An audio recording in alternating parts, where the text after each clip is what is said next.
हाँ जी, कमेंट करके बताना भाई एक बार लाइव हो गया क्या, ऑडियो वीडियो क्लियर है।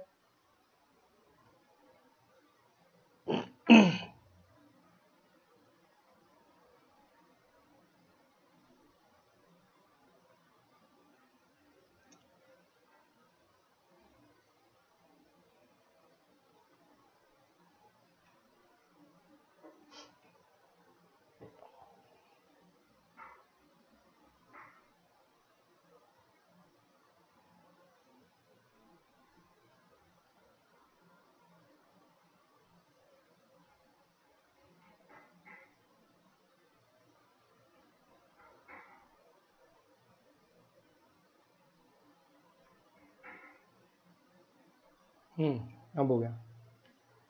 चलो जी, आ जाओ। पहले प्रमोशन।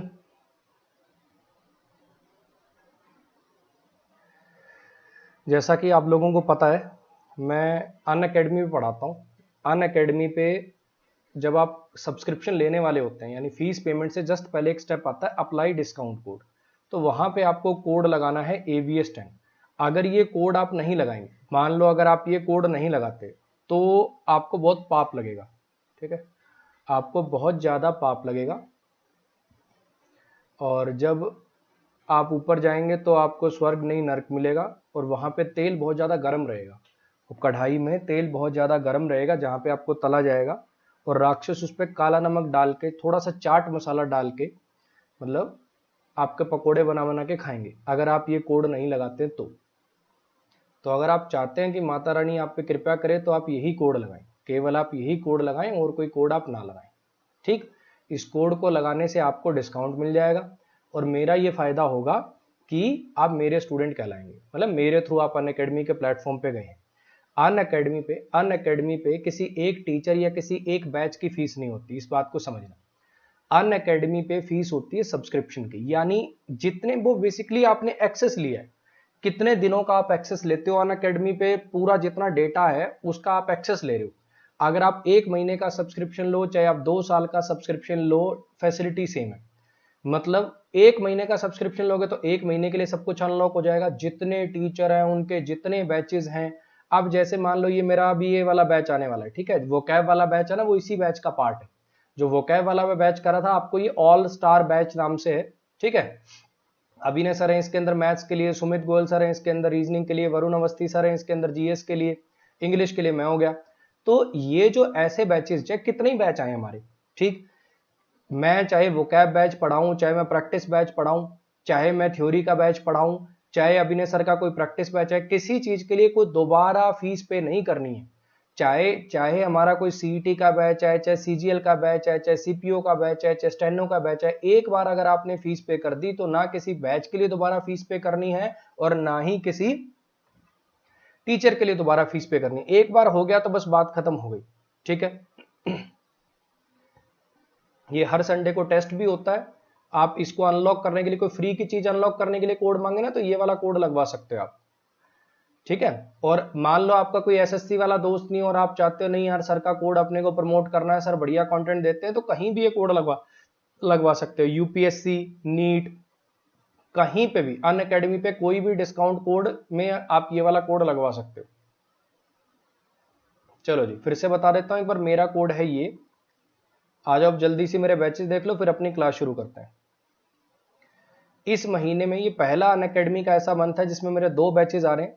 वोकैब, ये पहला ऐसा बैच है अन अकेडमी का जिसमें वोकैब पढ़ा रहा हूँ। अदरवाइज वोकैब के लिए कोई अलग से बैच नहीं था, फ्री क्लासेस में ही कुछ वोकैब पढ़ा रखी थी मैंने, 12-13 वीडियोस थी वही होती थी।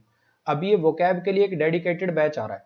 ठीक है, इसमें idioms phrases, one word substitution, root word के थ्रू वोकैब, नेमोनिक्स के थ्रू वोकैब, फ्रेजल वर्ब, ये वाली चीजें अपन करेंगे। ठीक है जी, टाइमिंग रहेगा इसका 8 से 9:15 मंडे टू फ्राइडे रात को। AVS10 मेरा कोड है। और आज से चालू हो रहा है वो वाला वोकैब वाला, कल से चालू होगा, और आज से चालू हो रहा है 18 मई से थ्योरी का बैच। बच्चे जो भी मुझसे पढ़े हैं और जिनको लगता है भैया फायदा होता है, जिनको लगता है कि मुझसे पढ़ के फायदा होता है, तो प्लीज यार रिकमेंड कर देना। आज ही ये बैच चालू हो रहा है, तुम्हें भी पता है मुझे भी पता है कि मेरा पढ़ाने का तरीका ऐसा है कि बीच में कोई आएगा तो उसको समझ नहीं आएगा। आना हो तो बिल्कुल पहली क्लास से आओ। इस क्लास का लिंक मैं कमेंट में पिन कर दूंगा, इसको शेयर कर दो भाई आज। ठीक है, चलो जी, प्रैक्टिस बैचेस वगैरह भी आते रहते हैं। अभी जस्ट एक आज खत्म होगा, फिर ये वोकैब बैच के बाद दूसरा आ जाएगा। 1 साल के सब्सक्रिप्शन पे 2 महीने फ्री मिल रहे हैं, अभी ऑफर चल रहा है। 2 साल के सब्सक्रिप्शन पे 4 महीने। तो जो भी इंटरेस्टेड हो वो ले सकते हैं सब्सक्रिप्शन। आज अपनी प्रोनाउन की सेकंड क्लास है। प्रैक्टिस बैच में मैंने आपको क्या कहा था, जितने भी चैप्टर होंगे, उनके जितने कॉन्सेप्ट होंगे, उनको मैं कुछ सेंटेंसेस के थ्रू आपको रिवाइज कराने की कोशिश करूंगा कि आपने हु हुम तो पढ़ लिया, लेकिन सेंटेंस थोड़ा सा ट्विस्ट होगा तो आप वो हु हुम वाला कॉन्सेप्ट लगा पाओगे कि नहीं लगा पाओगे। इसी चीज की टेस्टिंग है ये प्रैक्टिस बैच। पहले चैप्टर वाइज करेंगे, फिर मिसलिनियस करेंगे। आ जाओ, इसमें बताइए जरा क्या एरर है।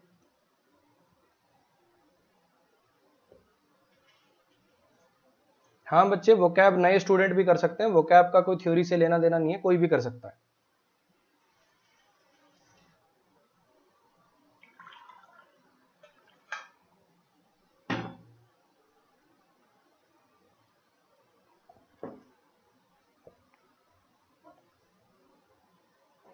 पुष्पेंद्र सिंह कह रहे हैं सर, आपसे मेरे 2 भैया पढ़े थे पैरामाउंट में, एक 2016 के बैच से टैक्स असिस्टेंट और एक 2017 के बैच से एक्साइज इंस्पेक्टर। चलो पुष्पेंद्र भाई, थैंक यू। ठीक है, आप ही लोग ऐसे कमेंट कर दिया करो, नहीं तो लोगों को लगता है कि इसके पढ़ाए हुए बच्चों का सिलेक्शन नहीं होता है, क्योंकि वो स्क्रीनशॉट वगैरह नहीं डालता ना तो ये स्क्रीनशॉट डालता है, और ना ही कोई अपने चैनल पे बुला के उनको काजू कतली खिलाता है, हार पहना देता है, आईफोन गिफ्ट कर देता है। तो लोगों को ऐसा लगता है कि शायद सिलेक्शन नहीं होता है इसके बैचेस से, इसीलिए वीडियो वगैरह नहीं बना पाता। तो तुम ही कमेंट कर दिया कर, ठीक है। सब उनकी मेहनत है बच्चे, मेरे से बहुत बच्चे पढ़ते हैं, सबके सिलेक्शन नहीं होते ऑब्वियसली। चलो जी, उनको बोलना ऑल द बेस्ट, आप भी लगे रहो, सब चीजें बढ़िया होंगी। The king walked to the market, the king walked to the market with both his servant on either side of his to help him buy things। ये किंग जो है ये बाजार की तरफ चला, किंग जो है ये बाजार की तरफ चला, इसके दोनों सर्वेंट जो थे वो इसके ईदर साइड पे थे, मतलब एक इस साइड पे और एक इस साइड पे था, एक इस साइड पे और एक इस साइड पे था। ठीक है, अब यहाँ पे ईदर साइड ऑफ हिज के ईदर साइड ऑफ हिम। अब ये हिज जो होता है या तो ये पजेसिव एडजेक्टिव होता है या फिर ये पजेसिव प्रोनाउन होता है। अगर ये पजेसिव प्रोनाउन होता है तो किसी ना किसी नाउन को रेफर करता। Either side of his side, नहीं भैया, ईदर साइड ऑफ उसकी साइड में से हर एक साइड, ये भी नहीं कहना।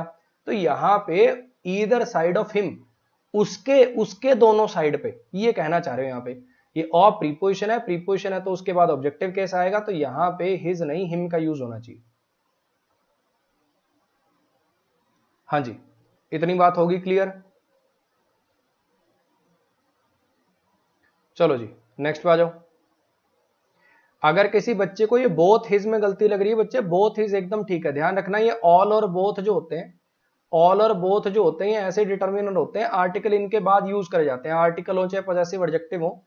ये ऑल और बोथ होते हैं ना, वैसे तो जनरली कैसे होता है, देखो he bought a big house होता है, he bought a big house होता है, यानी आर्टिकल पहले आता है, फिर एडजेक्टिव आता है, फिर नाउन आता है। लेकिन आपने देखा होगा all the boys, both the boys, हाँ कि ना, ये दो ऐसे क्वांटिटेटिव एडजेक्टिव कह लो, डिटर्मिनर कह लो, ये दो ऐसे शब्द हैं बेसिकली जिनके बाद आते हैं एडजेक्टिव। इसको ध्यान रखना, हिज बोथ सर्वेंट्स मत कर देना, बोथ हिज सर्वेंट्स ही आएगा। हिज बोथ सर्वेंट्स मत कर देना, बोथ हिज सर्वेंट्स ही आएगा। ठीक है, इस बात को ध्यान रखना, एक दो बार ये वाला एरर भी आता है। चलो जी, इसमें बताओ जरा, इसमें बताओ।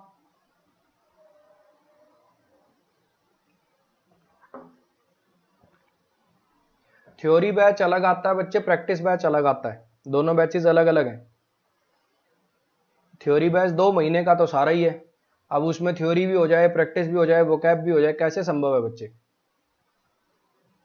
चैनल मोनेटाइज क्यों नहीं करते? चैनल मोनेटाइज बच्चे मैं इसलिए नहीं करता ताकि आप लोगों को ऐड देख देख के परेशान ना होना पड़े कार्तिक। ठीक है, पता चले क्लास देख रहे हो, 5 मिनट की क्लास देखी, बीच में ऐड आ गई, इतना कोई पैसा वहां से आता नहीं।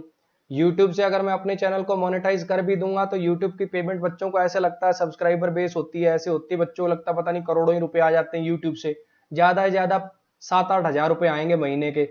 ठीक है, जब मेरे लिए 7-8 हजार की बहुत ज्यादा बड़ी वैल्यू हो जाएगी उस दिन फिर मैं कर दूंगा, अभी तो जरूरत है नहीं। अभी तो तुम सुख, जब तक अमन सर की हालत बढ़िया है तब तक ऐड नहीं आएगी चैनल पे। जिस दिन ऐड आ जाए चैनल पे तो समझ जाना कि अमन सर की हालत आजकल टाइट चल रही है। ठीक है, तब गालियां मत देना।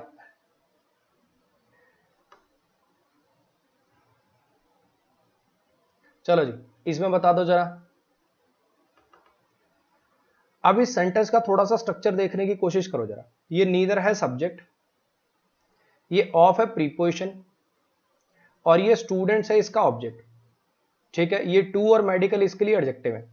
अब काफी बच्चों को लग सकता है कि जो सस्पेक्टेड है ये वर्ब है।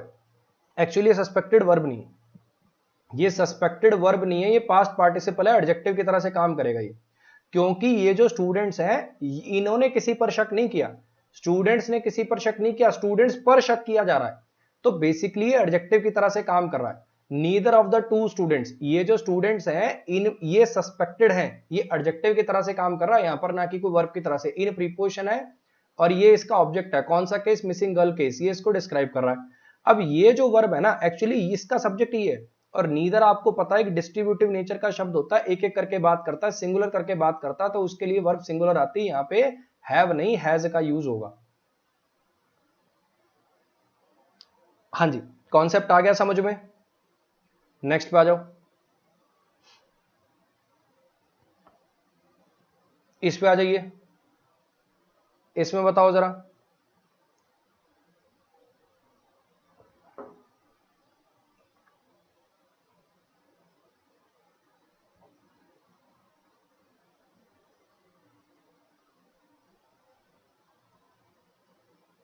हाँ जी, इसमें बताओ जरा।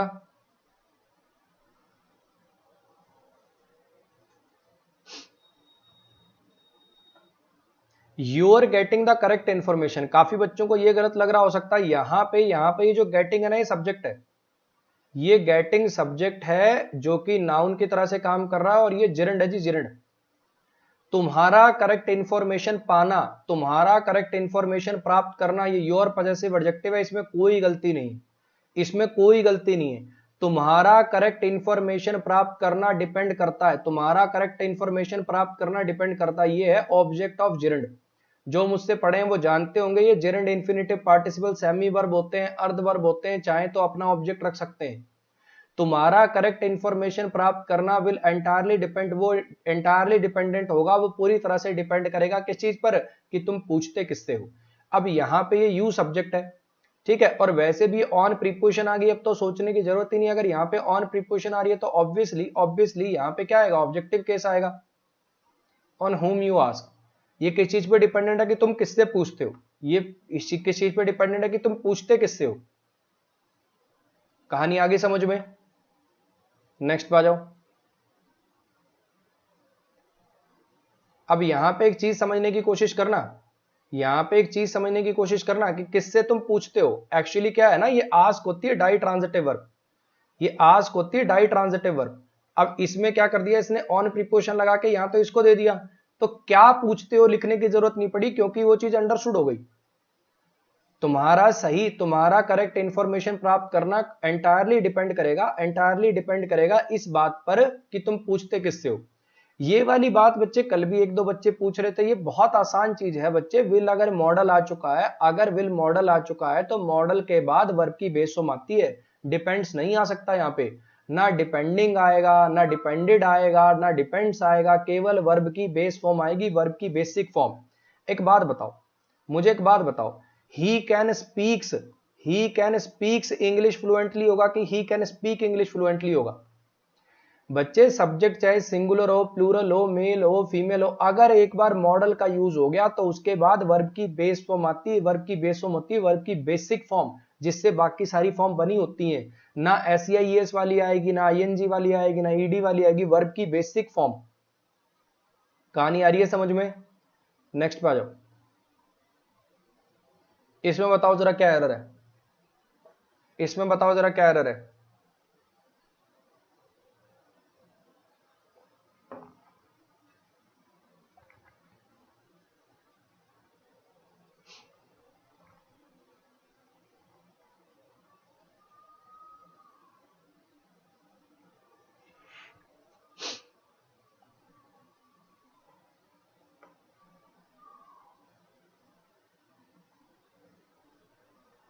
हाँ जी, इसमें बताइए जल्दी से क्या एरर है।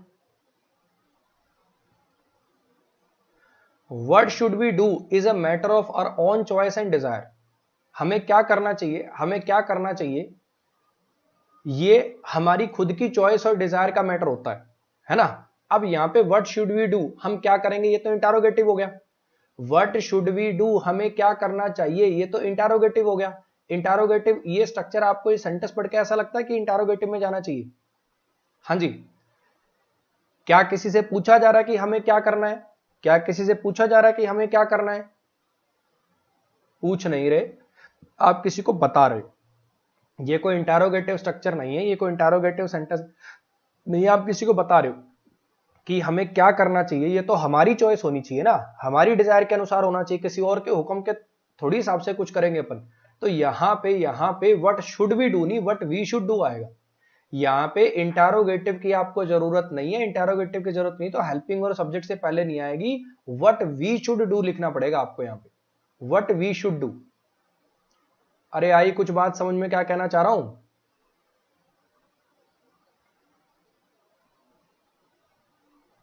इस सेंटेंस को जब आपने पढ़ा तो पढ़ते ही आपको पता चल गया होगा कि इस सेंटेंस का जो मीनिंग है वो ये है कि हमें क्या करना चाहिए, हमारी खुद की चॉइस होती है। तो यहाँ पे ये कोई इंटरोगेटिव स्ट्रक्चर नहीं आना चाहिए, इंटरोगेटिव नहीं आना चाहिए। तो अगर आप इस स्ट्रक्चर को जानते हो, अगर आप इस स्ट्रक्चर को जानते हो, अभी अगर मैं बोलूंगा तो बहुत बच्चे देखो कंफ्यूज हो जाएंगे, बहुत बच्चे कंफ्यूज हो जाएंगे। ये बेस्ड है बेसिकली वट रिलेटिव प्रोनाउन पे, क्योंकि वट जो होता है वो नाउन क्लोज बनाता है, वट जो होता है वो नाउन क्लोज बनाता है, और नाउन क्लोज सब्जेक्ट का भी काम कर सकते हैं। अब अगर आप इसको ध्यान से देखोगे, अब अगर आप इसको ध्यान से देखोगे तो स्ट्रक्चर ऐसा है, शुड सब्जेक्ट है, मतलब वी सब्जेक्ट है, शुड हेल्पिंग वर्ब है, डू मेन वर्ब है, और ये वट इसका ऑब्जेक्ट है। और पता ये पूरा का पूरा यहां से यहां तक, ये पूरा का पूरा नाउन क्लॉज बना रहा है, जो कि सब्जेक्ट की तरह से काम कर रहा है इस वर्ब के। जो मुझसे पढ़े हैं बहुत डिटेल में बात समझ गए होंगे कि हमें क्या करना चाहिए, ये मैटर है हमारी चॉइस का। ये जो इज वर्ब है ना, ये जो इज लिंकिंग वर्ब है, इसका सब्जेक्ट ये क्लॉज है, इसका सब्जेक्ट ये क्लॉज है।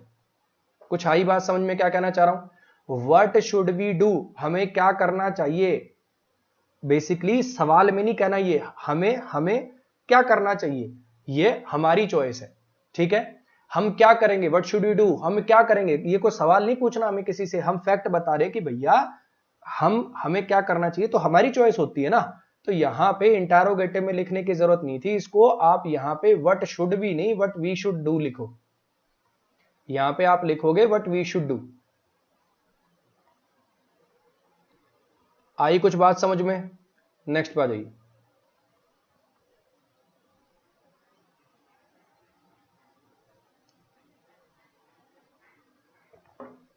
इसमें बताओ जरा,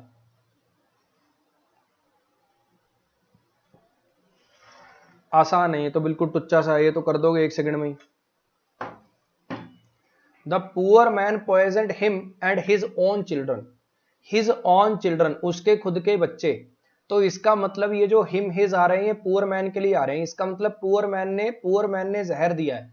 अगर जहर देने वाला भी पुअर मैन है और जिसको जहर मिला है वो भी पुअर मैन है, डूअर रिसीवर सेम है, तो यहां पे फिर आपको हिमसेल्फ लिखना पड़ेगा। The poor man poisoned himself and his own children, the poor man poisoned himself and his own children. बहुत आसान था ये वाला, तो रिफ्लेक्सिव प्रोनाउन की जरूरत थी वहां पे। इसमें बताइए जरा क्या आएगा, इसमें बताइए जरा क्या आएगा।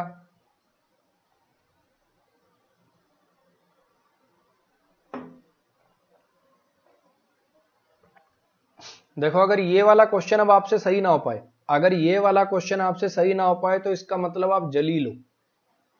फिर आपको सजा ऐसी मिलनी चाहिए कि जब रोड बन रहा होता ना, जब रोड बन रहा होता, वो चारकोल होता गरम, बिल्कुल गर्मा गर्म तारकोल पे तुम्हें बिठाया जाना चाहिए। सही बता रहा हूं मैं, अगर ये भी तुमसे ना हो पाए तो तुम्हें सजा कुछ ऐसी मिलनी चाहिए।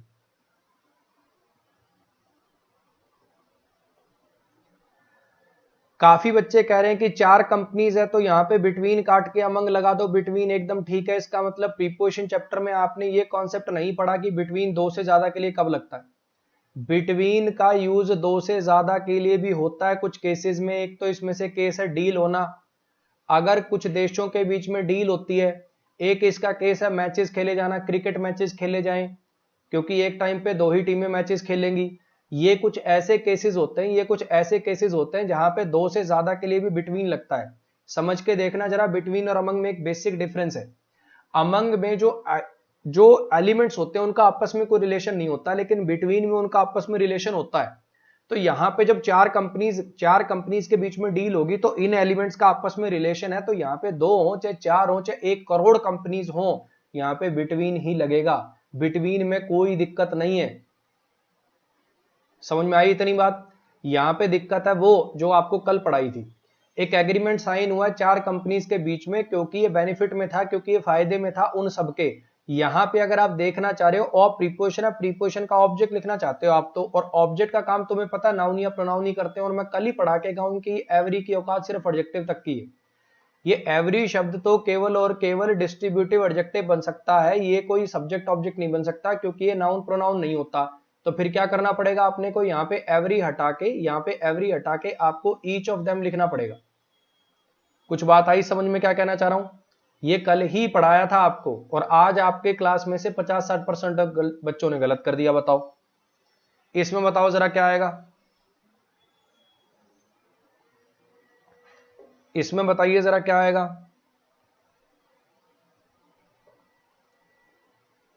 हाँ जी,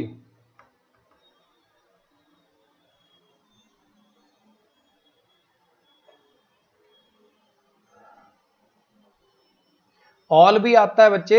जो बच्चे कह रहे हैं वहां पे सर ऑल लगा सकते हैं, बच्चे ग्रामेटिकली ठीक है, लेकिन एक चीज समझने की देखना, अगर पहले डिस्ट्रीब्यूटिव नेचर का वर्ड लिखा हुआ है ना, अगर पहले डिस्ट्रीब्यूटिव नेचर का वर्ड लिखा हुआ है तो उसको करेक्ट करने के बाद भी आप डिस्ट्रीब्यूटिव नेचर का ही वर्ड लिखना। अगर पहले एवरी लिख रखा है डिस्ट्रीब्यूटिव नेचर का, तो बाद में भी डिस्ट्रीब्यूटिव नेचर का ही वर्ड लिखना।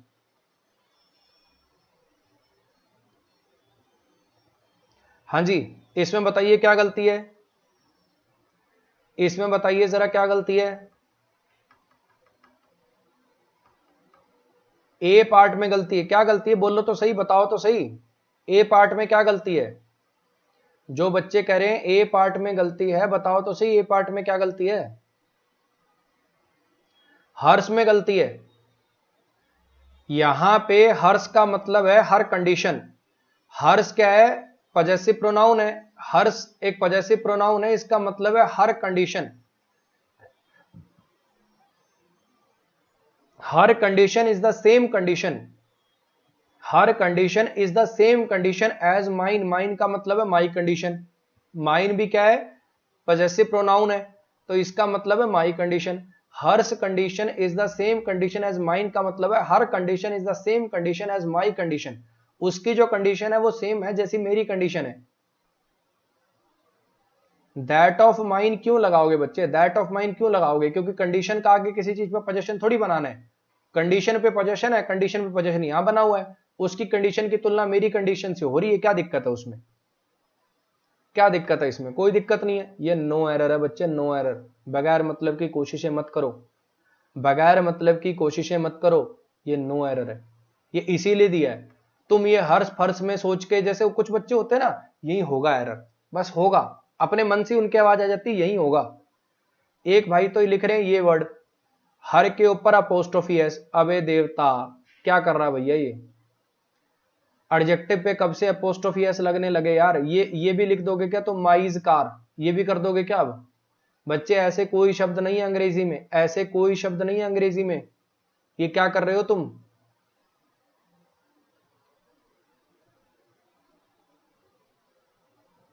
चलो जी नेक्स्ट पे आ जाओ।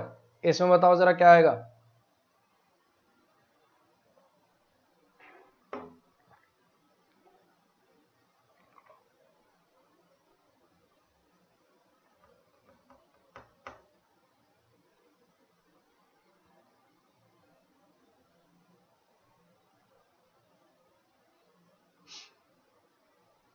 ये जो पीछे वाला सेंटेंस है, इस सेंटेंस का एक बार मतलब समझना। इसका मतलब है कि उसकी कंडीशन बिल्कुल सेम कंडीशन है जैसी मेरी कंडीशन है। उसकी जो कंडीशन है वो बिल्कुल सेम कंडीशन है जैसे कि मेरी कंडीशन है। इसीलिए हम दोनों इकट्ठे होकर जितनी हो सके maximum pull out all the stops का मतलब होता है बेसिकली जहां जहां जितनी जो कोशिशें हम कर सकते हैं, हम दोनों इकट्ठे मिलकर वो कोशिशें कर सकते हैं कोई सॉल्यूशन फाइंड आउट करने के लिए। उसकी कंडीशन बिल्कुल सेम कंडीशन है जैसी मेरी कंडीशन है, इसलिए हम दोनों मिलकर together pull out all the stops का मतलब हो सकता है जितनी मेहनत, जितनी मैक्सिमम अपनी ट्राई कर सकते हैं, जगह जगह जाके मदद मांग के उतनी ट्राई कर सकते हैं एक रिमीडियल सॉल्यूशन को फाइंड करने के लिए। ये सेंटेंस का मतलब था। हर्ष का यहाँ पे हर्ष एक पजेसिव प्रोनाउन है, इसका मतलब है हर कंडीशन, और यहाँ पे माइन भी पजेसिव प्रोनाउन है, इसका मतलब है माई कंडीशन, और इसमें कोई गलती नहीं है, जबरदस्ती की गलतियां घुसा रहे हो।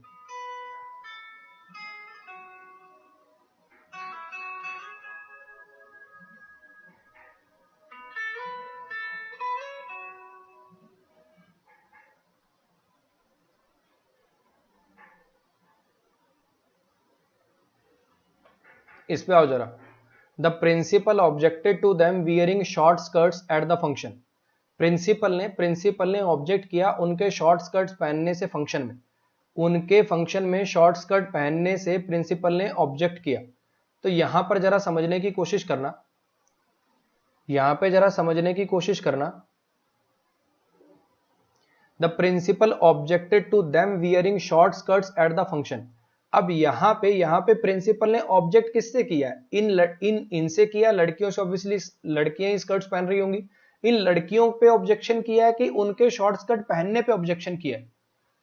ऑब्जेक्शन किस चीज पर किया गया? इन लड़कियों पर ऑब्जेक्शन किया गया कि इनके शॉर्ट स्कर्ट पहनने पर ऑब्जेक्शन किया गया। तो ऑब्वियसली ऐसा कल भी एक सेंटेंस आया था, तो ऑब्जेक्ट बनेगा ये वीरिंग। अगर ये ऑब्जेक्ट बनेगा तो ये नाउन बनेगा, तो ये जेरंड बनेगा, इसका मतलब ये प्रोनाउन नहीं आ सकता। यहां पे आपको एडजेक्टिव लिखना पड़ेगा, दे आर वियरिंग लिखना पड़ेगा आपको। नेक्स्ट पे आ जाइए, इसमें बताओ जरा, इसमें बताओ जरा।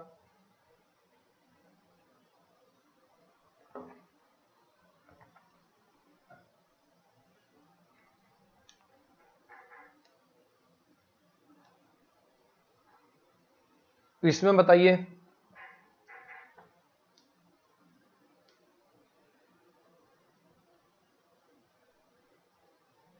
फटाफट कमेंट करो भाई, टाइम बहुत ले रहे हो तुम तो।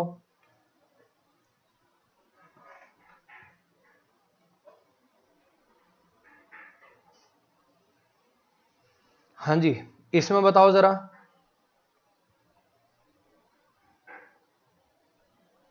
अभी तक सिर्फ एक बच्चे का आंसर सही आया। मुझे पता था आप बहुत सारे लोग फंसोगे इसके अंदर। ये सेंटेंस है बच्चे, नो एरर। ये ईच जो होता है ये एडजेक्टिव भी हो सकता है, प्रोनाउन भी हो सकता है। ईच ऑफ द बॉयज भी लिख सकते हो, ईच बॉय भी लिख सकते हो। ये यहाँ पर डिस्ट्रीब्यूटिव एडजेक्टिव की तरह से काम कर रहा है, ये बॉय यहाँ पर सब्जेक्ट की तरह से काम कर रहा है, इसमें कोई गलती नहीं है। एक बच्चा कमेंट कर रहा था ईच बॉयज, बच्चे इसको कहते हैं एक गलती तो क्या निकालना है, एक गलती और कर देना। जब ये डिस्ट्रीब्यूटिव नेचर का वर्ड लिख दिया, इसके साथ प्लूरल प्रोनाउन कैसे आ सकता है? ईच बॉय लिखोगे कि ईच बॉयज लिख दोगे? अब यहाँ पे वर्ब सिंगुलर आएगी। हर एक लड़के को एक खिलौना दिया गया एज अ पार्टिंग गिफ्ट। जैसे कोई मतलब कोई फंक्शन वगैरह था, वहां से जाते हुए एज अ पार्टिंग गिफ्ट हर एक लड़के को एक खिलौना दिया गया जिसने उसे खुश कर दिया। अब है क्या चीज, जरा ध्यान से समझना। है क्या चीज, जरा ध्यान से समझना। बच्चों ने ऐसा पढ़ रखा होता है कि ईच आ गया तो नाउन सिंगुलर, वर्ब सिंगुलर, और आगे कोई प्रोनाउन एडजेक्टिव आएगा वो भी सिंगुलर। लेकिन एक बात नहीं पढ़ी उन्होंने कि ये जो बातें बोली है ना, वर्ब सिंगुलर और ये सारी बातें, ये कौन से क्लॉज के लिए है? उस क्लॉज के लिए जिसमें ईच आ रहा हो। ये उस क्लॉज के लिए जिसमें ईच आ रहा हो। ये थोड़ी है कि पूरा ग्रंथ लिखा हुआ उसमें एक बार अगर पूरे पैसेज में ईच वर्ड आ गया तो आगे कोई प्लूरल वर्ब तुम लगने नहीं दोगे। सोचो जरा इस बात को।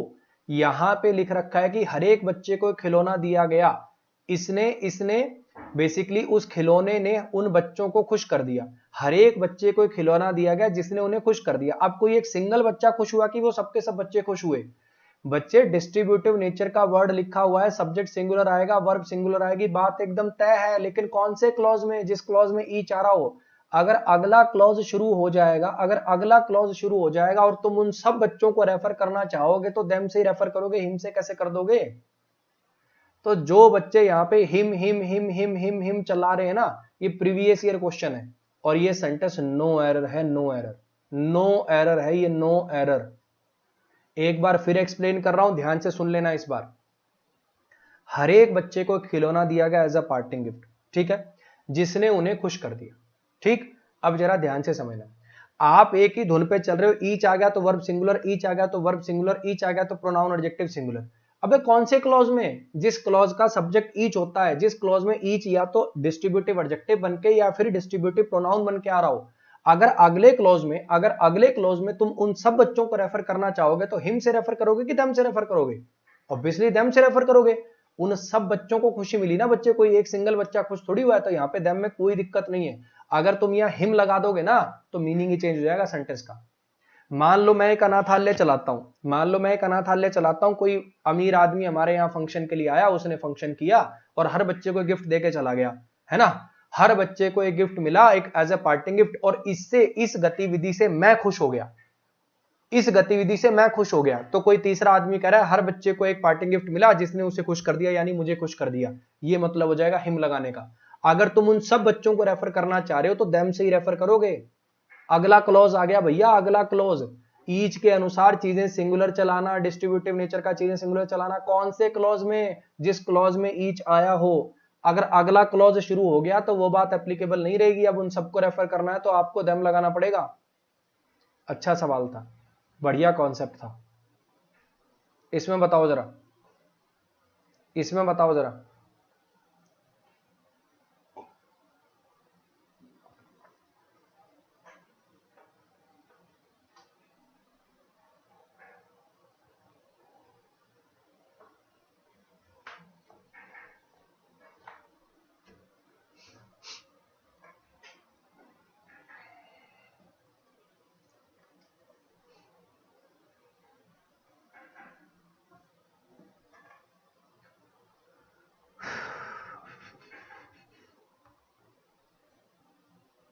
हाँ जी, इसमें बताइए जरा क्या आएगा, इसमें बताइए जरा क्या आएगा।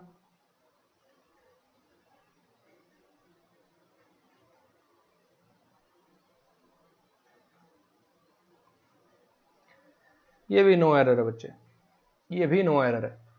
अब इसके अंदर मैं बताता हूं आप क्या क्या चीजें लगा रहे हो बिना मतलब की। ये पहले सेंटेंस का मतलब समझो, फिर बताता हूं। एक ऐसा व्यक्ति जो हमेशा हेजिटेट करता रहता है, एक ऐसा व्यक्ति जो हमेशा हिचकिचाता रहता है कि दो में से कौन सी चीज वो पहले करेगा, वो अल्टीमेटली दोनों ही नहीं करता। जो है सोचता रहता है ना, ये करूं कि ये करूं, वो आदमी दोनों ही काम नहीं कर पाता। ये सेंटेंस का मतलब है। अब जरा ध्यान से समझ के देखना। अब फिर वही दिक्कत, हमने एक चीज रट रखी है कि अगर एक बार सब्जेक्ट वन आ गया तो उसके अकॉर्डिंग वंस लिखना होता है, आगे ही नहीं आता, कभी भी वन ही लिखा करो। बातें सारी ठीक है, कौन से क्लॉज में? जिस क्लॉज में वो होता है। अगर मुझे एक बात बताओ, अगर मैं ये सेंटेंस लिख रहा हूं, देखो आपने ये रूल यहां पढ़ा है, वन मस्ट लव्स या one ought to love, error ऐसे आता है, one ought to love his country. यहां पे आपको एरर ऐसे पढ़ाया जाता है कि भैया अगर सब्जेक्ट वन आ जाए तो चीजें वन के अनुसार चलती है, यहां पे बेटा वंस लगाना। यही एरर पढ़ रखे हैं आपने, वन के अनुसार वंस लगाना, वन के अनुसार वन सेल्फ लगाना, वन के अनुसार कभी ही मत लगा देना, यही पढ़ रखा है। लेकिन मुझे एक बात बताओ, जब आपने इस वन को अब स्पेसिफिक कर दिया, कौन सा वन?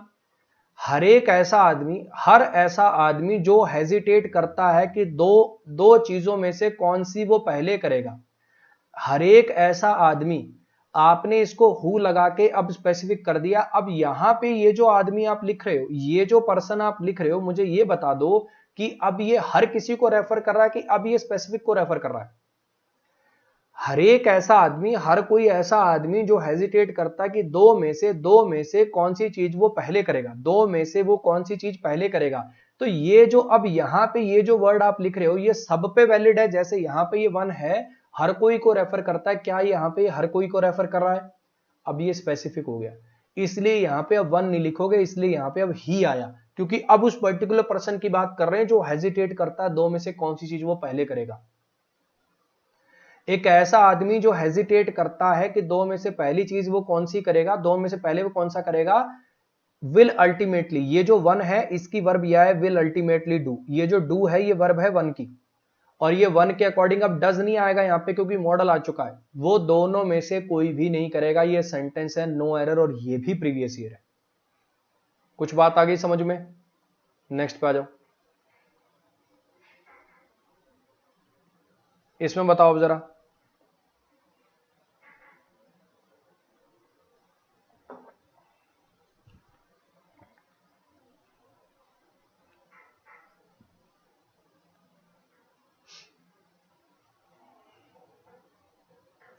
गोविंद बच्चे कोई भी कोर्स कर ले, जो 18 को चालू हो रहा है इस पे कर ले, 18 को जो चालू हो रहा है इस पे कर ले।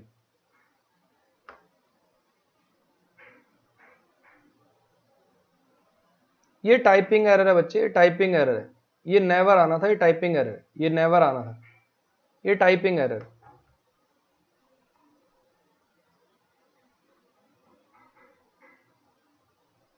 हाँ बच्चे, आप 1 महीने का सब्सक्रिप्शन भी ले सकते हो अगर आपको सिर्फ वोकैब वाला ही बैच लगाना है। बाकी देखो मैं आपको बता देता हूँ, ये तीनों अलग अलग बैच आते हैं। मेरा जो थ्योरी का बैच आता है वो लगभग 2 महीने का होता है, वोकैब का बैच 1 महीने का है, और जो प्रैक्टिस बैचेस हैं वो भी लगभग 2 महीने के होते हैं। तो टोटल अगर आप कंप्लीट बैच की बात करो तो वो 5 महीने का होता है मिनिमम। अगर आप ये सब कुछ लगाना चाहते हो तो कम से कम आपको 6 महीने का सब्सक्रिप्शन लेना चाहिए, मिनिमम सब्सक्रिप्शन। समझो इस बात को। अगर आप कंप्लीट मुझसे पढ़ना चाह रहे हो तो एक थ्योरी का बैच, एक वोकैब का बैच और एक प्रैक्टिस बैच आपका लगा हुआ होना चाहिए। आगे देखो आपकी मर्जी है। अनअकैडमी पे सब्सक्रिप्शन जो होता है वो किसी एक टीचर का नहीं होता, पूरा सिलेबस का होता है, मैथ्स इंग्लिश रीजनिंग जीएस सब आ जाता है उसमें। तो मेरे हिसाब से कम साल का सब्सक्रिप्शन लेना चाहिए, सारे सब्जेक्ट पूरे करने हैं तो। अब जरा समझना, आपने आपने पढ़ा होगा विच रिलेटिव प्रोनाउन, पढ़ा है? विच एनिमल्स के लिए आता है,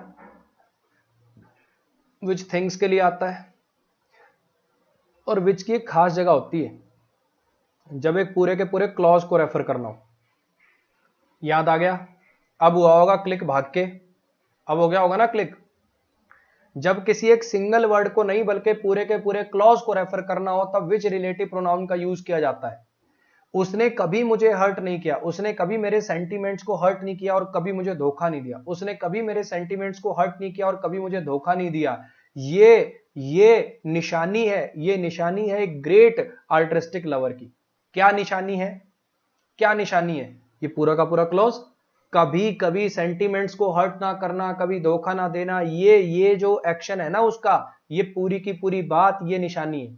अगर किसी एक सिंगल वर्ड को नहीं, यहाँ पे कोई मी को रेफर करना है, रिलेटिव प्रोनाउन यहाँ किसी सिंगल वर्ड के नहीं लिए नहीं बल्कि पूरे के पूरे क्लॉज के लिए है। और जब पूरे के पूरे क्लॉज को रेफर करना हो, पूरा का पूरा क्लॉज एंटीसेडेंट बन जाए, तो उस केस में रिलेटिव प्रोनाउन विच लगाया जाता है। ये पढ़ रखा होगा, बस आपको याद नहीं आया। पढ़ सबने रखा है, यही मैं करवाना चाह रहा हूं। हमने कॉन्सेप्ट सबने पढ़ रखे होते हैं, रूल सबने पढ़ रखे होते हैं। सेंटेंस थोड़ा सा इधर से उधर हो जाए, कोर्स में जो सेंटेंस करवाया उसका हल्का सा इधर वाला सेंटेंस करवा दो, बस बंटा धर। यही चीज मैं करवाना चाह रहा हूं। इसमें बताओ जरा, इसमें बताओ जरा क्या आएगा?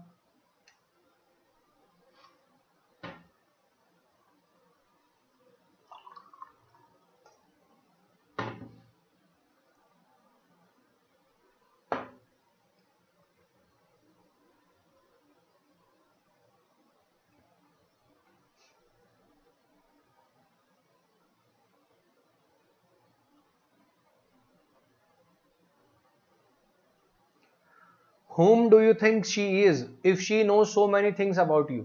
तुम्हें क्या लगता है कि वो कौन है अगर वो तुम्हारे बारे में इतनी सारी चीजें जानती? हाँ जी। अब होता क्या है, होता क्या है, बच्चे ने चीजें रट रखी होती हैं। अब इसके अंदर क्या हो रहा है, यू सब्जेक्ट है, थिंक वर्ब है, यू सब्जेक्ट है, थिंक वर्ब है। तो बच्चे को ऐसा लगता है कि आगे ये शी सब्जेक्ट है, शी सब्जेक्ट है और इज वर्ब है।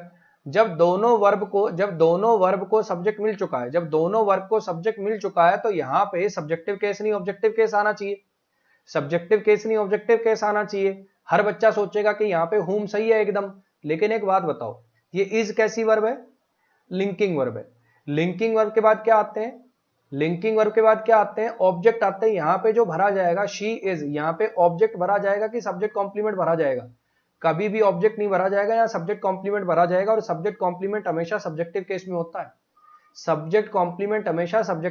होता है, तो भैया यहाँ पे हुम नहीं हु आएगा, यही काम करेगा सब्जेक्ट कॉम्प्लीमेंट की तरह से। अरे कुछ बातें आ रही हैं समझ में, क्या कहना चाह रहा हूं मैं? ये कहना चाह रहा हूं, मैं ये कहना चाह रहा हूं कि भैया इज है यहाँ पे, इज लिंकिंग वर्ब। जब हुम भरते हो ना, जब हुम भरते हो तो थोड़ा ध्यान देना, अगर अगले क्लोज में लिंकिंग वर्ब आ रही है तो सब्जेक्टिव केस आएगा। एक छोटा सेंटेंस देखो, अगर मैं कहूं आई नो हुम शी इज, आई नो हुम शी इज लिखें कि हु शी इज लिखें? आई नो हुम शी इज की who she is? I know हुम शी इज की हु शी इज, क्या लिखें बताओ?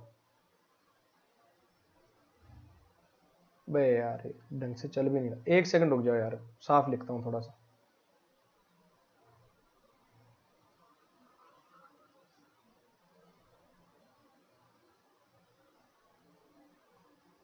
अगर मैं लिखूं आई नो हु स्लैश हुम शी इज, मैं जानता हूं वो कौन है, मैं जानता हूं वो कौन है। अब यहां पे आ रही है भैया लिंकिंग वर्ब, अगर यहां पे लिंकिंग वर्ब आ रही है तो यहां ऑब्जेक्टिव केस नहीं आएगा, यहां सब्जेक्टिव केस आएगा। समझो इस बात को, यही पढ़ाना चाह रहा हूं मैं। इसमें बताइए जरा, इसमें बताइए जरा।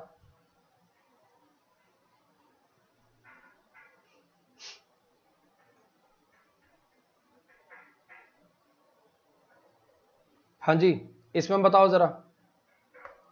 Who is the better of the two dancers in our society? हमारी सोसाइटी में जो दो डांसर्स हैं उनमें से बेहतर कौन है? हमारी सोसाइटी में जो दो डांसर्स हैं उनमें बेहतर कौन है? अगर आपको याद हो, अगर आपको याद हो, पढ़ रखा आपने, बस आपको याद नहीं आ रहा कि सिलेक्शन के केस में भी विच लगाते हैं, चाहे इंसानों में से छांटना हो, चाहे जानवरों में से छांटना हो, चाहे चीजों में से छांटना हो। इसके अंदर एक एरर हो रहा है, इसके अंदर एक एरर हो रहा है, देखते हैं कौन बता पाएगा। इसके अंदर एक एरर हो रहा है, देखते हैं कौन बता पाएगा। इसके अंदर एक एरर और है, देखते हैं कौन बता पाएगा, बताओ जरा।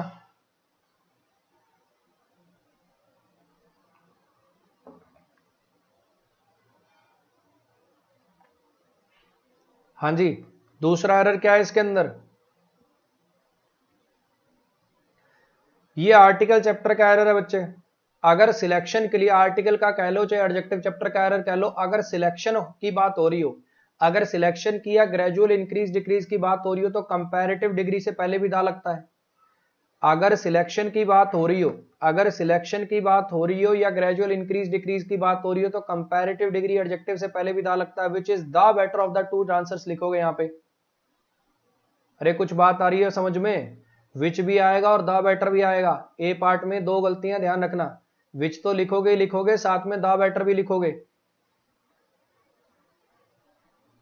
अरे यार, इसमें बताओ जरा क्या आएगा।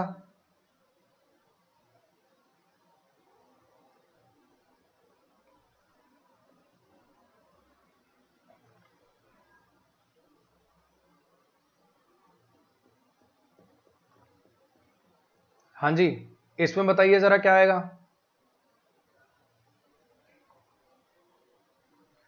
डांसर से आएगा ना बच्चे, टू लिखा हुआ है, टू बॉय कैसे हो सकता है? टू बॉयज होगा, ये पता नहीं, ये पता है। इसमें मैं आपकी गलती नहीं कह रहा, मुझे पता नहीं, मुझे ऐसा लग रहा है कि कोई ना कोई ऐसे 5 10 20 टीचर हैं हमारी सोसाइटी में जो पता नहीं बच्चों को क्या पढ़ा रहे हैं। टू लिख दिया उनके, वो पता बच्चे मुझे क्या कहते हैं, सर जब टू लिख ही दिया तो बॉयज लिखने की क्या जरूरत है, बॉय लिख दो ना। अबे जब टू हो गया तो ऑब्वियस बात है ये नाउन सिंगुलर थोड़ी रहा, प्लूरल लिखना पड़ेगा। टू बॉयज होंगे कि टू बॉय होंगे? पता नहीं है स्कूल लेवल पे कौन कर रहा है बच्चों के साथ ये मजाक, भैया बहुत गंदा मजाक कर रहा है ये जो भी आदमी कर रहे हैं ना ये 3 4। थ्री जब लिख ही दिया, थ्री जब लिख ही दिया तो बेटा फिर यहाँ पे बॉयज लिखने की, बॉयज लिखने की क्या जरूरत है, बॉय लिख दो। ये कौन कर रहा है ये मजाक, मुझे समझ में नहीं आ रहा। एक और है, एक और है कि बेटा जब टॉलर लिख ही दिया तो फिर देन लगाने की क्या जरूरत है। अरे हद हो गई, ये टॉलर तो एडजेक्टिव है, ये देन यहाँ पर कंजंक्शन की तरह से काम करता है। ये 2 3 मजाक हैं जो बच्चों के साथ कोई कर रहा है, मुझे समझ में नहीं आ रहा ये कौन कर रहा है। यहां पढ़ाते पढ़ाते मर गए, टॉलर के साथ देन आएगा, कंपैरेटिव डिग्री के साथ देन आएगा, taller than, visor then, braver than, वो भाई पढ़ा रहे हैं कि टॉलर के साथ देन नहीं आता। हद है, पता नहीं कौन कर रहा है ये मजाक बच्चों के साथ।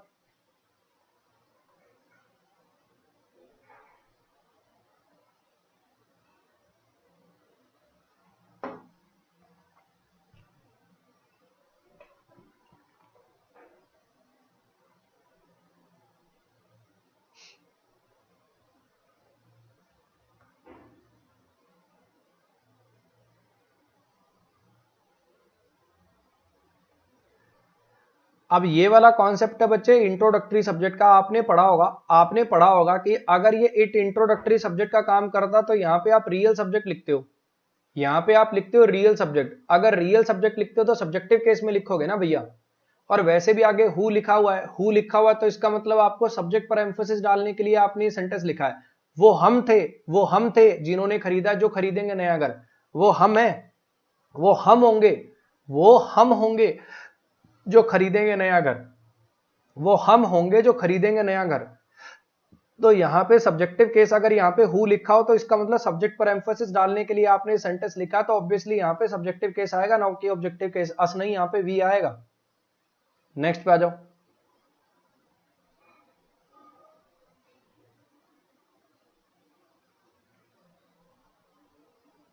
इसमें बताइए जरा,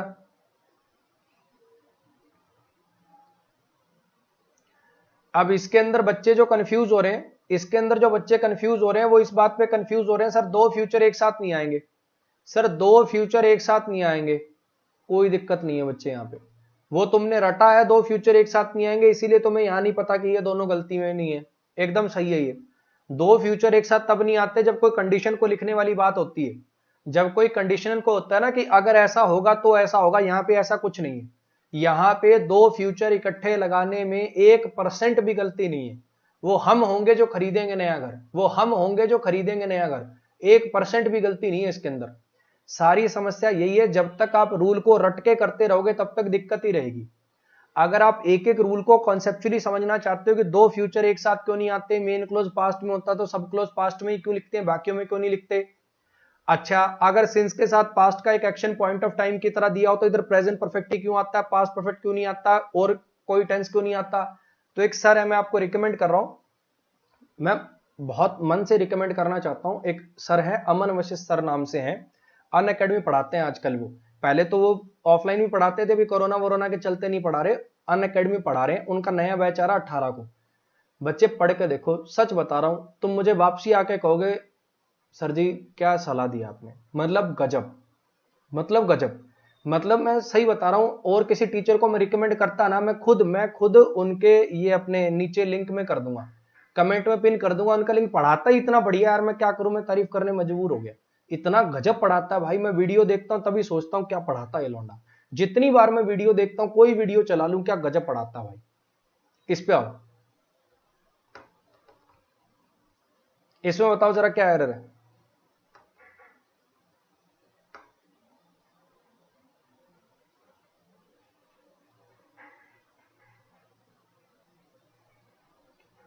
अब यहां पे जो बट है ना, बट, ये बट कंजंक्शन भी होता है और प्रीपोजिशन भी होता है, पढ़ रखा होगा आपने, ये कंजंक्शन भी होता है प्रीपोजिशन भी होता है। जब बट का मतलब के सिवाय होता है, जब बट का मतलब के सिवाय होता है तब ये प्रीपोजिशन की तरह से काम करता है। और आप ऐसे भी देख सकते थे, जब इस सेंटेंस के अंदर वर्ब भी एक आ रही है, जब इस सेंटेंस के अंदर वर्ब भी एक आ रही है तो ऑब्वियस बात है कि यहाँ पे कंजंक्शन का तो कोई काम ही नहीं है, तो बट यहाँ पे प्रीपोजिशन की तरह से काम करेगा।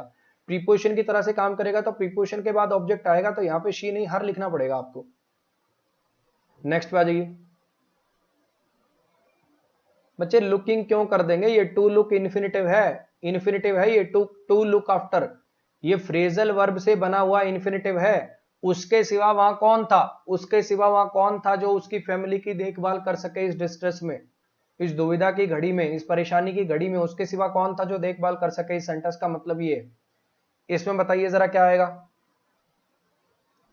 इस टाइप के क्वेश्चन हमसे नहीं हो रहे हैं बच्चे, अगर कोर्स ज्वाइन कर सकते हो तो कोर्स ज्वाइन कर लो, नहीं तो अपना इसी वीडियो के नीचे डिस्क्रिप्शन में मेरे नोट्स का लिंक है, वो पूरे ढंग से पढ़ो तसल्ली से, और वीडियोस पढ़िए इस यूट्यूब चैनल पे, दुनिया जान के उनको कवर करो, होने लग जाएंगे ऐसे सेंटेंसेस।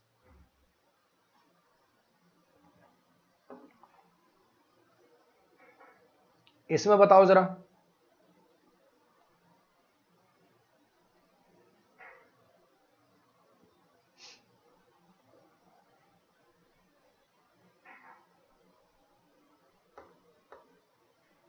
इसमें बताइए जरा क्या आएगा।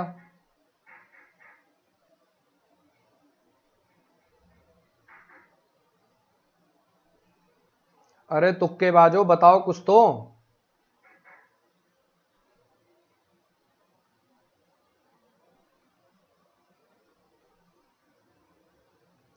आई हेल्प्ड हिम दो आई वॉज पुअर। मैंने उसकी मदद करी थी हालांकि मैं गरीब था। मैंने उसकी मदद करी थी हालांकि मैं गरीब था, क्योंकि मुझे ऐसा लगा, मैंने ऐसा महसूस किया कि उसकी जरूरतें मुझसे बड़ी थी। उसकी जरूरतें मुझसे बड़ी थी। अब यहां पे जरा समझ के देखना किस किस का कंपैरिजन करना। उसकी जरूरतों का कंपैरिजन करना मेरी जरूरतों से, जो माइन लिखने से हो तो गया। उसकी जरूरतों का कंपैरिजन करना मेरी जरूरतों से, तो ये ऑफ लगा के कौन सा पोजीशन बनाने जा रहे हो भैया? एक ही तो पोजीशन चाहिए था। ये हिज नीड्स था, ये माइन का मतलब माई नीड्स है, तो नीड का नीड से कंपैरिजन हो तो गया। अब ये दोज ऑफ लगा के कौन सी रॉकेट साइंस बना रहे हो यहाँ पे? ये दोज ऑफ यहाँ पे गलत है, ये दोज ऑफ यहाँ पे नहीं आएगा। समझ में आया? जब ऐसा कहना हो कि मेरा घर उसके घर से बड़ा है, ठीक है, मेरा घर उसके घर से बड़ा है, तो मैं क्या कहूंगा? My house is bigger than his. हाँ कि ना? हिज का मतलब ही हिज हाउस हो जाएगा यहाँ पे। अब ये दैट ऑफ हिज ऐसे थोड़ी लिखूंगा यहाँ पे। जब घर की घर से तुलना करनी है तो काम हो गया वो पजेसिव प्रोनाउन लिखने से ही। अब भैया यहाँ पे अगर आपने पजेसिव सिंपली नीड की तुलना करनी थी तो यहाँ पे दोज ऑफ फोज ऑफ की जरूरत ही नहीं है। नेक्स्ट पे आ जाइए, इसमें बताओ जरा। अच्छा सवाल है, प्रीवियस ईयर है ये भी।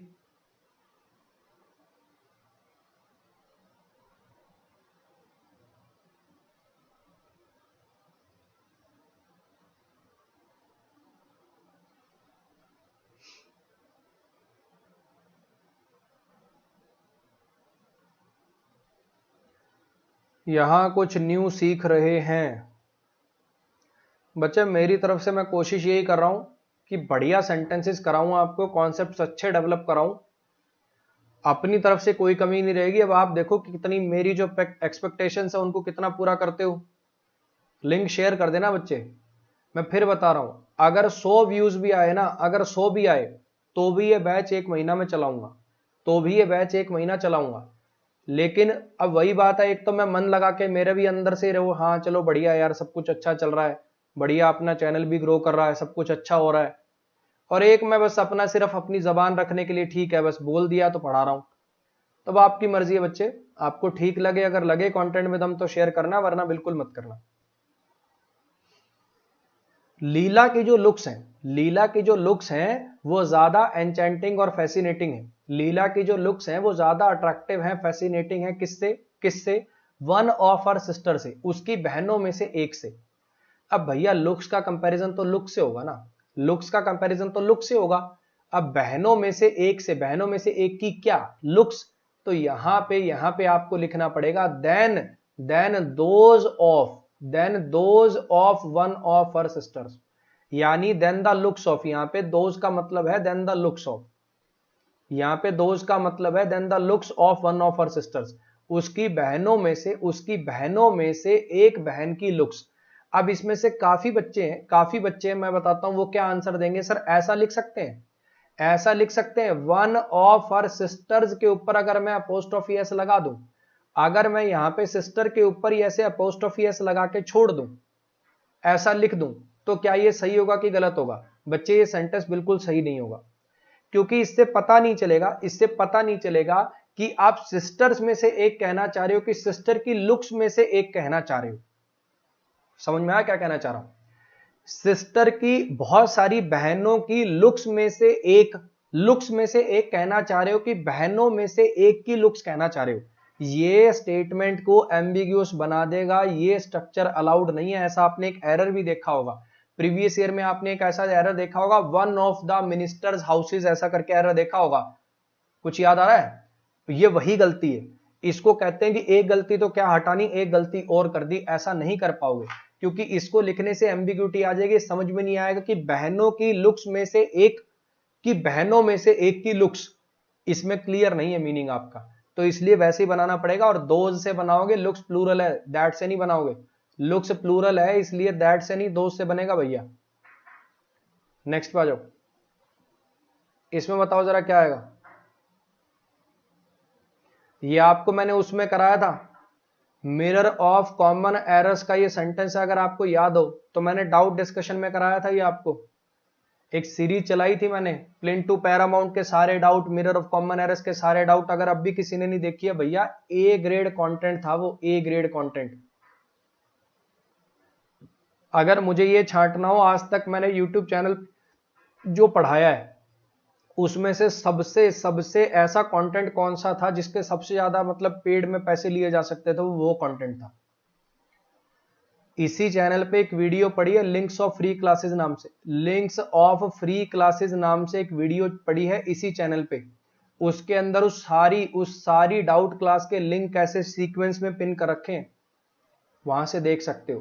प्लिंटू पैरामाउंट के, मिरर ऑफ कॉमन एरर्स के जो डाउट उठाए उठाए घूमते हो ना टीचरों के आगे पीछे, वो सारे पढ़ा दिए मैंने उसमें, और फ्री ऑफ कॉस्ट। वो कुत्ता जो मैंने खरीदा, यहां से दैट अंडरस्टूड है बच्चे, ये दैट अंडरस्टूड है, इसको कोई लिखने की जरूरत नहीं है। रिलेटिव प्रोनाउन जब अगले क्लॉज में ऑब्जेक्ट बन रहा होता है तो वो ओमिट किया जा सकता है, लिख दो तो भी ठीक है, ना लिखो तो भी ठीक है, ये कोई गलती नहीं है, ये कोई गलती नहीं है। दैट यहाँ पे अंडरस्टूड है, ये आपको मैं पढ़ा चुका हूँ ये कॉन्सेप्ट उन क्लासेस में, अगर आपको याद हो। वो कुत्ता जो मैंने खरीदा है, वो कुत्ता जो मैंने खरीदा है वो ज्यादा खूंखार नजर आता है उस कुत्ते से जो तुम्हारे पास है या जो तुमने खरीदा है। तो यहाँ पे देन यू हैव व्हाट, क्या, कुत्ते का कंपैरिजन तो कुत्ते से होगा ना। वो कुत्ता ज्यादा खूंखार लगता है उस कुत्ते से, मेरे वाला वो कुत्ता जो मैंने खरीदा वो ज्यादा खूंखार लगता है उस कुत्ते से जो तुम्हारे पास है। तो यहाँ पे कुत्ता तो लिखो भैया, तो यहाँ पे लिखना पड़ेगा than the one you have, यहाँ पे वन का मतलब है डॉग, उस कुत्ते से जो तुम्हारे पास है, उस कुत्ते से जो तुम्हारे पास है। कुछ बात आई समझ में क्या कहना चाह रहा हूं। यहाँ पे योर्स लिखने से भी ग्रामेटिकली ठीक हो जाएगा, यहाँ पे योर्स लिखने से भी ग्रामेटिकली ठीक हो जाएगा, लेकिन एक चीज समझना, एक स्ट्रक्चर होता है पैरेललिज्म, एक स्ट्रक्चर होता है पैरेललिज्म का। जैसे यहाँ पे कुत्ते के लिए आगे एडजेक्टिवल क्लॉज लिखा रखा है, वो कुत्ता जो तुमने खरीदा वो ज्यादा खूंखार लगता, वो कुत्ता जो मैंने खरीदा वो ज्यादा खूंखार लगता उससे जो तुमने खरीदा है, जो तुमने खरीदा है। The one you have bot, yours का तो मतलब हो जाएगा तुम्हारा कुत्ता। तो जब इधर यू हैव बॉट वाला चल रहा है तो इधर आई हैव बॉट वाला चल रहा है, तो इधर भी अगर यू हैव लगा रखा है तो बेसिकली वो लिखना चाह रहा है the dog that I have bought looks more ferocious than the dog you have bought, जो कुत्ता मैंने खरीदा वो ज्यादा खूंखार दिखता है उस कुत्ते से जो तुमने खरीदा है। तो मीनिंग को चेंज मत करो, योर्स लिख दोगे ग्रामेटिकली ठीक हो जाएगा, लेकिन प्रेफर यही करना कि आप ये लिख रहे हो, इसके अंदर आगे एक्चुअली बॉट अंडरस्टूड मान रहा है क्योंकि दो दो बार वर्ब लिखने की जरूरत नहीं। ये कहना चाह रहा है the dog that I have bought looks more ferocious than the dog you have bought. मुझे लगता है बात आई होगी समझ में। नेक्स्ट पे आओ जल्दी से।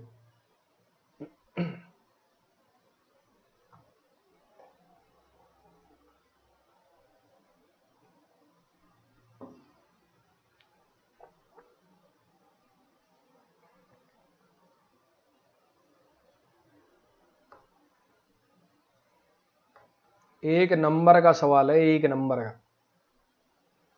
कल की क्लास के भी और आज की क्लास के भी आप अगर सेंटेंस की क्वालिटी देख रहे होगे तो आप समझ रहे होगे कि किस लेवल की क्वालिटी है इन सेंटेंसेस की।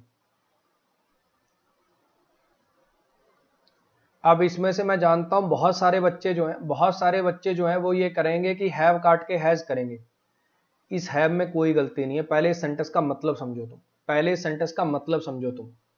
मुझे पता है 90% बच्चे यहाँ पे कहेंगे कि हैव काट के हैज कर दो, हैव काट के हैज कर दो, क्योंकि उन्होंने पता है, उन्होंने रट रखा है, उन्होंने रट रखा ओनली वन लिखा हुआ, ओनली वन लिखा हुआ तो एक की बात होगी, एक की बात होगी तो यहाँ पे हैज आ जाएगा, हैज आ जाएगा।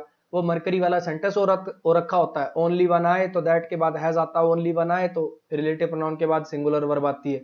रट्टे बिठा लिए बढ़िया वाले टनाटन। अब समझ इस सेंटेंस का मतलब।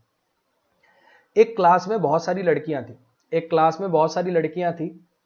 अब टीचर क्या कह रहा है, एक टीचर क्या कह रहा है कि वो लड़कियां जिन्होंने फर्स्ट क्लास सिक्योर किया, मतलब जिनके 60% से ऊपर नंबर आए, मतलब इस क्लास में जो लड़कियां थी उनमें से जिनके 60% से ऊपर नंबर आए, इस क्लास में वो लड़कियां जिन्होंने 60% से ऊपर नंबर स्कोर किए, उनमें से सिर्फ वो वाली जो लड़कियां हैं वो या तो लेबोरियस है या फिर इंटेलिजेंट है, या तो बहुत ज्यादा मेहनती है या फिर इंटेलिजेंट है। सिर्फ एक ऐसी है, सिर्फ एक लड़की ऐसी है जो लेबोरियस भी है और इंटेलिजेंट भी है। ये सेंटेंस का मतलब है कि सब लड़कियों में से जिन्होंने फर्स्ट क्लास स्कोर किया ना, उन सब लड़कियों में से सिर्फ एक इकलौती ऐसी है, सिर्फ एक इकलौती ऐसी है जो लेबोरियस भी और इंटेलिजेंट भी है। बाकी सब की सब या तो लेबोरियस है या इंटेलिजेंट है।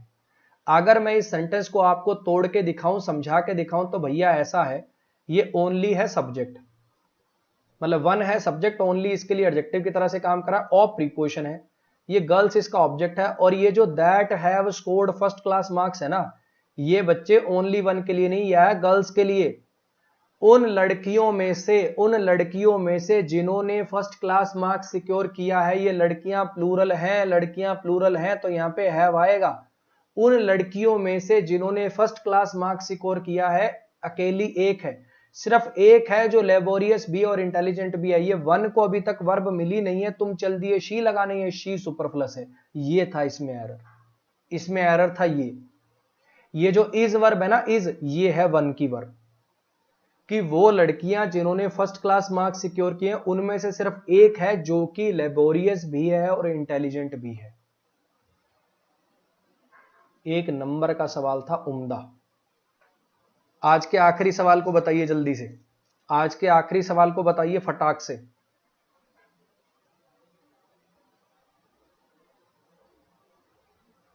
डिक्टेटर ने खुद को डिक्लेयर कर लिया ऑल पावरफुल। यहां पे आपने एम्फेटिक प्रोनाउन का यूज कर दिया, जबकि डिक्लेयर ट्रांजिटिव वर्ब होती है। उसने खुद को ये डिक्लेयर कर लिया, उसने रमन को ये डिक्लेयर कर दिया। डिक्लेयर वर्ब ट्रांजिटिव है, किसको डिक्लेयर किया ये बताना जरूरी है। ये एरर है एम्फेटिक वर्सेस रिफ्लेक्सिव का। यहाँ पे एम्फेटिक की पोजीशन पे लिख दिया, रिफ्लेक्सिव लिखना होता है तो वर्ब के बाद लगता है। द डिक्टेटर डिक्लेयर्ड हिमसेल्फ और ऑल पावरफुल। डिक्टेटर ने खुद को डिक्लेयर कर लिया सबसे सर्वशक्तिमान। आ जाओ, 5 वोकैब के क्वेश्चन है, जल्दी सी कर दो। सेंटिलेटिंग का एंटोनिम बता दो, सेंटिलेटिंग का एंटोनिम बताओ फटाक से, सेंटिलेटिंग का एंटोनिम बताओ। सेंटिलेटिंग का मतलब होता है अट्रैक्टिव, चमकदार, जो आपको अपनी तरफ आकर्षित करे, खींचे, चमकदार, चमकीला। ग्लिटरिंग आ जाएगा इसका सिनोनिम। बोरिंग पता ही है आपको। स्टिंगिंग, स्टिंगिंग का मतलब होता है कोई ऐसी चीज जो आपको परेशान करे। कोई स्टिंगिंग रिमार्क अगर होता है, कोई स्टिंगिंग कमेंट आपके ऊपर पास करता है तो बहुत क्रिटिसाइजिंग होता है। जैसे मक्खी का डंक आपको चुभता है ना, तो ऐसे किसी की चुभने वाली बातें बहुत क्रिटिसाइजिंग बातें। फ्लैटरिंग आपको पता ही है, किसी को फ्लैटर करना, चापलूसी करना, किसी खुश करने वाली बातें बोलना। एक्सोडस का एंटोनिम बताइए, एक्सोडस का उल्टा बताइए, एक्सोडस का एंटोनिम बताइए, एक्सोडस का उल्टा, एक्सोडस का उल्टा। जब एक जगह से बहुत सारे लोग पलायन कर जाते हैं एकदम से, उसको बोलते हैं एक्सोडस। बहुत भारी मात्रा में एक जगह से जब लोग कहीं दूसरी जगह पलायन कर जाते हैं तो ये एग्जिट, डिपार्चर, ये सब तो इसके सिनोनिम हो गए। हमें तो एंटोनिम बताना था, अराइवल हो जाएगा इसका एंटोनिम। रिफंड, कोई चीज वापस करना, वो तुम्हें पता ही है। A hard nut to crack, बहुत आसान है। एक hard nut to crack, a hard nut to crack क्या मतलब होता है जी इसका? अ डिफिकल्ट टास्क, बड़ा मुश्किल काम। हार्ड नट टू क्रैक मतलब डिफिकल्ट टास्क, बड़ा मुश्किल काम। एक ऐसा गाना जो बरियल के समय गाया जाता है, जब किसी को दफनाते हैं उस समय जो गाना गाते हैं उसको क्या बोलते हैं? जब किसी को दफनाते हैं उस समय जो गाना गाते हैं उसको क्या बोलते हैं? उसको बोलते हैं बच्चे डर्ज, उसको बोलते हैं डर्ज। ये हेम्स तो ये तो मंत्र होते हैं। सोनेट एक कविता होती है 14 लाइनों की, इसको आप देख लेना, ये भी पोएम से रिलेटेड है, कौन से टाइम पे गाने जाने वाली पोएम वगैरह है, ये भी देख लेना। इनमें से करेक्ट स्पेलिंग किसकी है? इनमें से कौन सा शब्द है जिसकी स्पेलिंग सही है? इनमें से कौन सा शब्द है जिसकी स्पेलिंग सही है? बुके की स्पेलिंग गलत है, ह्यूमिलिएशन में एल आई आएगा, इसकी गलत है, रिटालिएट आई ए आएगा। तो यहां पे सरकाजम की स्पेलिंग सही है बस। ह्यूमिलिएशन शर्मिंदगी, बुके वो 14 फरवरी पे पैसे की खराबी, रिटालिएट जब आपको कोई काम, आपको कोई क्षति पहुंचा दे तो आप उसके जवाब में जो करते हो रिटालिएशन। सरकाजम का मतलब क्या होता है? जब कोई इंसान आपकी तारीफ कर रहा है लेकिन ऐसी तारीफ है जो तारीफ कम और बेइज्जती ज्यादा है, लेफ्ट हैंडेड कॉम्प्लीमेंट जिसको बोलते हैं। मान लो कोई आदमी बहुत मोटा है, उसका मजाक उड़ा रहे हैं, और भाई पतलू क्या हाल चाल, ये हो गया सरकाजम। ठीक है, अब आप अपना स्कोर कमेंट करके बताओ, एक बार स्कोर कमेंट करके बताओ अपना। इसकी पीडीएफ वहीं मिलेगी बच्चे, टेलीग्राम चैनल पे, अपने टेलीग्राम चैनल पे जहां पहले पीडीएफ शेयर करता था मैं, वहीं मिलेगी इसकी पीडीएफ भी आपको। इसी वीडियो के डिस्क्रिप्शन में टेलीग्राम चैनल का भी लिंक है, फेसबुक ग्रुप का भी लिंक है। क्लास लेने से पहले मैं वहीं लिंक शेयर करता हूं। फिर बता रहा हूं बच्चे, जिनको भी लगता है इसका कंटेंट बढ़िया है, वाकई में ही मतलब फ्री में अच्छा कंटेंट प्रोवाइड कर रहा है, तो कम से कम अगर खुद ज्वाइन नहीं करना हो तो प्लीज लिंक शेयर कर देना। वोकैब स्पेशल बैच आ रहा है मेरा अन अकेडमी पे कल 19 को, और आज मेरा एक नया बैच चालू हो रहा है यानी 18 मई को थ्योरी का। अभी जस्ट आपकी क्लास छोड़ूंगा और उसकी क्लास में ऑन करूंगा। AVS10 मेरा कोड है, ठीक है जी। प्लीज इसको शेयर कर देना भाई, जितना आप लोग शेयर करोगे उतना ही बढ़िया कंटेंट में फेंकता रहूंगा, आपके लिए टेंशन मत लेना। जितना आप शेयर करते रहोगे, पहले मैं डाउट सीरीज ले आया, फिर मैं ये वाला पेपर प्रैक्टिस बैच ले आया, अब मैं अलग से ही प्रैक्टिस बैच ले आया। जितना आप शेयर करते रहोगे मेरे को दिखता रहेगा कि हाँ भैया चैनल की ग्रोथ हो रही है, बच्चे शेयर कर रहे हैं, नए बच्चे अपने साथ जुड़ रहे हैं, तो वैसे ही ये बढ़िया बढ़िया कंटेंट चलता रहेगा। अगर मैं डिमोरलाइज होऊंगा तो बच्चे फिर मेरा भी मन नहीं करेगा। तो अब देखो आप, मैं अपनी तरफ से कमी नहीं छोड़ रहा, तो आप भी मत छोड़ना। आज के लिए गुड नाइट। रात को 10 बजे, रात को 10 बजे 10 से 11 में वही क्लास है अपनी वॉइस नरेशन की। कल याद होगा 60 मिनट में 60 सवाल गोली की रफ्तार से, और बच्चों का स्कोर भी देख लिया होगा। जिन बच्चों ने वॉइस नरेशन अपने चैनल से कर रखा है, आज फिर मेंस के सवाल करेंगे वहां। मिलते हैं शाम को अब 10 बजे। आज के लिए गुड नाइट।